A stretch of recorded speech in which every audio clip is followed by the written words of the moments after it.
You know that moment when you finally get your baby down for a nap, tiptoe out of the room like you're diffusing a bomb, and just as you're about to take that first sip of lukewarm coffee, bam! Those little eyes pop open exactly 45 minutes later. Sound familiar? Well, let me tell you something. You're not alone, and more importantly, you're not doing anything wrong. So today, I'm walking you through the 4 essential strategies that will help you understand and work with your baby's natural sleep cycles. These 4 proven approaches are the sleep pressure sweet spot that prevents those frustrating wake-ups, the transition technique that helps babies connect their sleep cycles naturally, the environmental setup that signals deeper sleep, and the acceptance strategy that transforms your entire approach to daytime rest. The first thing you should do is understand why 45 minutes isn't random. It's biology. See, researchers have discovered that baby sleep cycles are exactly 40 to 50 minutes long, compared to our adult cycles of 90 minutes. When I first learned this, it completely changed how I approached my third baby's sleep. Instead of fighting against nature, I started working with it. Studies show that babies spend 50% of their sleep in REM, or active sleep, making them naturally lighter sleepers than adults. This isn't a flaw. It's actually protective. But here's what blew my mind. Scientists found that babies who wake after one cycle aren't broken. They're following their biological blueprint perfectly. Now, you need to master the sleep pressure balance. Research from 2024 revealed that babies build up something called adenosine. Think of it as sleepy juice, much faster than adults. But here's the catch. They also clear it faster. This means your baby's tired tank fills and empties quickly. I remember with my second child, I kept him awake too long thinking more tired meant better sleep. Wrong. Overtired babies produce adrenaline, making it nearly impossible to link sleep cycles. The sweet spot? For babies 4 to 6 months, that's usually 2 to 2.5 hours of awake time. Any longer and you've missed the window. Any shorter, and there's not enough sleep pressure. One mom I know started tracking this religiously, and within a week, her daughter went from 30-minute naps to occasional 90-minute stretches. The third strategy is to create the perfect transition environment. A 2023 study found that babies who nap in pitch-black rooms with continuous white noise are 40% more likely to connect sleep cycles. But it's not just about darkness. It's about consistency. Your baby's brain is constantly scanning for changes. If they fell asleep with you patting their back, their brain expects that same sensation 45 minutes later. This is why independent sleep matters so much. When I finally understood this with my youngest, everything clicked.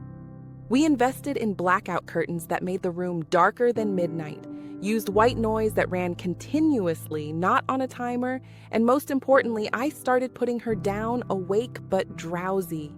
The first week was rough, not gonna lie. But by week 2, magic started happening. Your fourth step is knowing when to intervene and when to wait.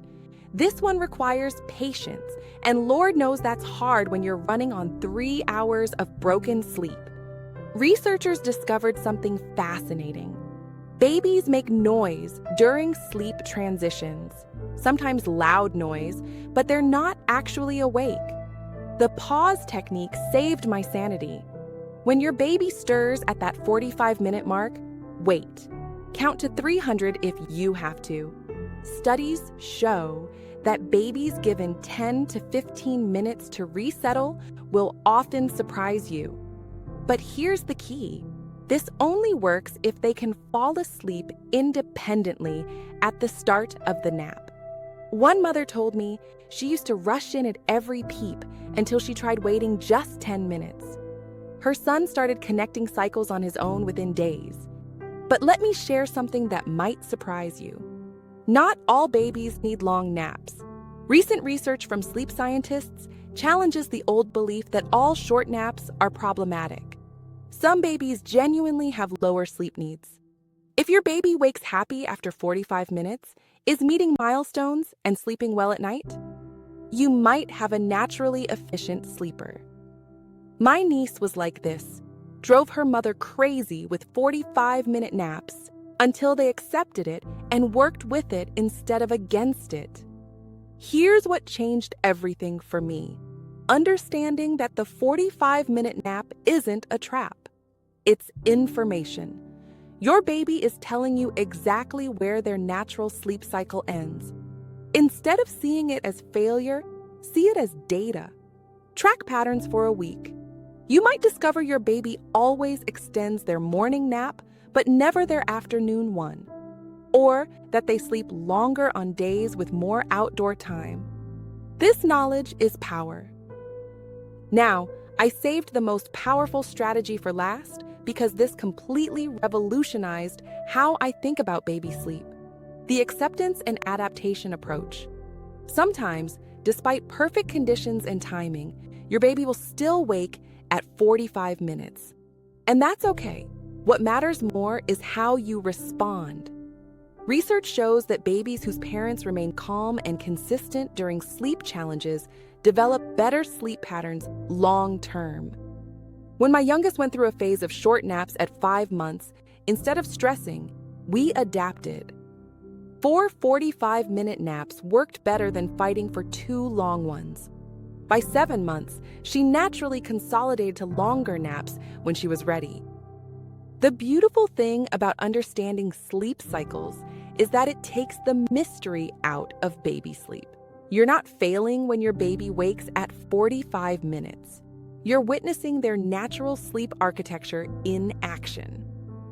Some days will be better than others, and that's normal development, not regression.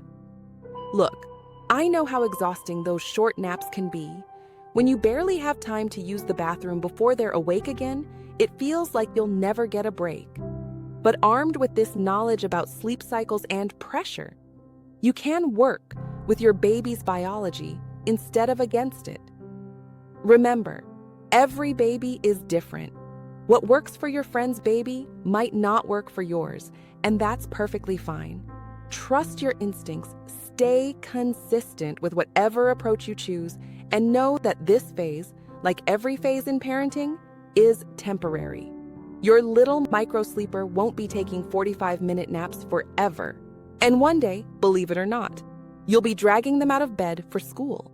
If you're ready to dive deeper into creating sustainable sleep habits that work with your baby's natural rhythms, I've created a comprehensive guide that walks you through setting up the perfect sleep environment, troubleshooting common challenges, and building a routine that grows with your baby. Because you deserve rest too, and your baby deserves parents who understand their unique sleep needs.